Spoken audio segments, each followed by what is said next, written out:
Hello everyone. In this video, I'll show you how to reduce input lag in Valorant. Let's get started. First, open Valorant. Click the settings icon. Then open settings. Go to the video tab. Open graphics quality. Turn multi-threaded rendering on. If your CPU supports it. This can improve performance and reduce input lag. Now set VSync to off. This helps reduce input delay. If you're using an NVIDIA graphics card, set NVIDIA Reflex Low Latency to on plus boost.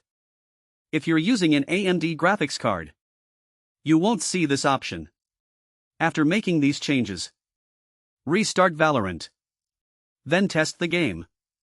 If you still notice input lag, close any unnecessary programs running in the background, such as your web browser or other applications you're not using. This can free up system resources and improve responsiveness. That's it. If this video helped you, please leave a like and subscribe to the channel. Thanks for watching.